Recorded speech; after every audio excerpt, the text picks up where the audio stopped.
Hello दोस्तों, स्वागत है आपका एक और नई वीडियो में। आज हम बात करने वाले हैं नेटफ्लिक्स की नई season Monster the Ed Gein Story के बारे में। ये मॉन्स्टर एंथोलॉजी का तीसरा सीजन है। इसमें हम देखते हैं एक ऐसे इंसान की कहानी जिसके नाम से ही हॉरर सिनेमा का एक नया युग शुरू हुआ था, एड गेन।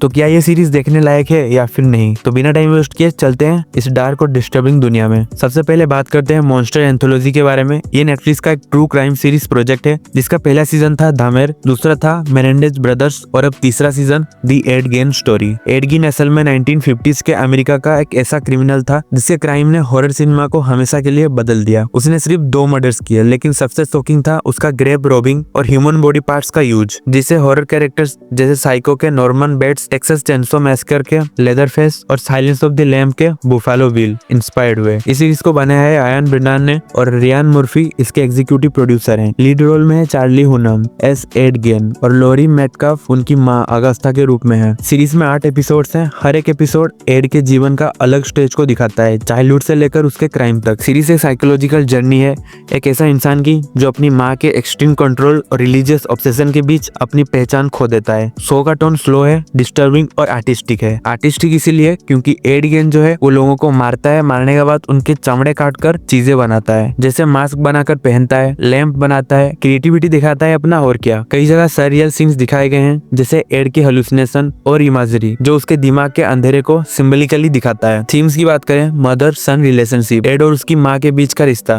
पूरा शो को इमोशनल कोर है। अगस्ता का कंट्रोल और गिल्ट सामिंग एड को मेंटली तोड़ देता है। आइसोलेशन और मैडनेस, एड का फार्म हाउस, उसका लोनलीनेस और गिल्ट, ये सब मिलकर एक साइकोलॉजिकल हॉरर का फील देते हैं। सीरीज ये सवाल पूछती है, क्या मॉन्स्टर पैदा होते हैं या दुनिया उसे मॉन्स्टर बना देती है? सिनेमा और रियलिटी का कनेक्शन भी दिखाया गया है। शो में अल्फ्रेड हिचकॉक का एक रोल भी दिखाया गया है, जहां साइको मूवी के क्रिएशन को एड गेन के क्राइम से जोड़ा गया है। मतलब सीरीज में और भी साइकोस के ऊपर बायोग्राफी दिखाई गई है, जैसे टेक्सास चेनसो मैसेकर। कुछ एपिसोड्स विजुअली स्टनिंग है, लेकिन कभी कभी पेस स्लो हो जाता है। सिंबलिज्म इतना हैवी है कि कैजुअल व्यूअर्स कंफ्यूज हो सकते हैं। सबसे पहले एक्टिंग की बात करते हैं। चार्ली हुनम ने एड गेन के रोल में कमाल कर दिया। उन्होंने अपने अपीयरेंस और बॉडी लैंग्वेज दोनों को बदला। एक मोमेंट में वो इनोसेंट लगता है और अगले ही मोमेंट में टेरिफाइंग। लोरी मेटकाफ ने अगस्टा के रोल में स्ट्रिक्ट, रिलीजियस और डोमिनेटिंग माँ को इतना रियलिस्टिक बनाया है कि हर सीन में टेंशन फील होता है। सिनेमेटोग्राफी और विजुअल टॉप नॉच है। फार्म हाउस के ग्लूमी इंटीरियर्स, कोल्ड लाइटिंग और 1950s के डार्क रूरल अमेरिका बहुत ही ऑथेंटिक लगता है।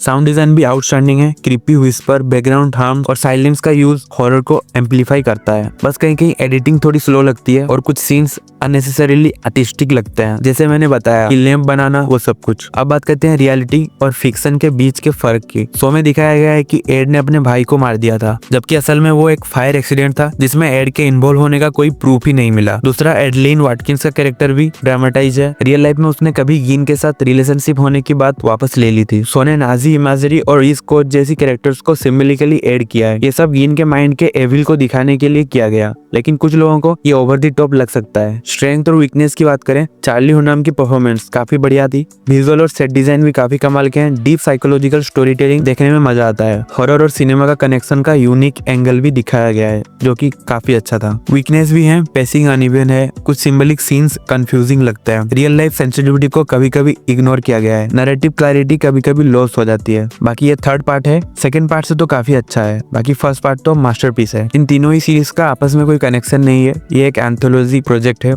अगर कंपेयर करें धामेर और मेनेंडेज ब्रदर्स से, तो एड गेन स्टोरी ज्यादा डार्क, सिंबलिक और हॉरर ड्रिवन है। ये सीजन इमोशनल डेप्थ से ज्यादा विजुअल और आर्टिस्टिक एक्सपेरिमेंटेशन पर फोकस करता है। Overall Monster the Ed Gein Story एक बोल्ड और डिस्टर्बिंग शो है। ये सिर्फ ट्रू क्राइम नहीं, बल्कि एक साइकोलॉजिकल हॉरर एक्सपीरियंस भी देती है। अगर आपको dark themes, slow burn story telling और सिंबलिक विजुअल्स पसंद है, तो ये सीरीज आपके लिए ही है। लेकिन अगर आप फैक्चुअल और ग्राउंडेड क्राइम ड्रामा चाहते हैं, तो ये थोड़ा हैवी लग सकता है। 7.5 आउट ऑफ 10 तो डिजर्व करती ही है। ब्रिलियंट एक्टिंग, पावरफुल विजुअल्स, लेकिन अनइवन पेसिंग और एथिकल कंफ्यूजन उसे परफेक्ट नहीं बनाते हैं। तो आपको क्या लगा Monster the Ed Gein Story के बारे में?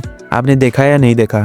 कमेंट में जरूर बताना। वीडियो पसंद आया तो लाइक कर देना, शेयर करना उन दोस्तों के साथ जिनको ऐसे ही मूवी सीरीज देखने में मजा आता है, लाइक स्लाशर वाली मूवीज। मैं मिलता हूँ अगले वीडियो में, तब तक के लिए बाय बाय। और याद रखिए, मॉन्स्टर हमेशा रियल नहीं होते, कभी कभी उन्हें हम खुद बना देते हैं।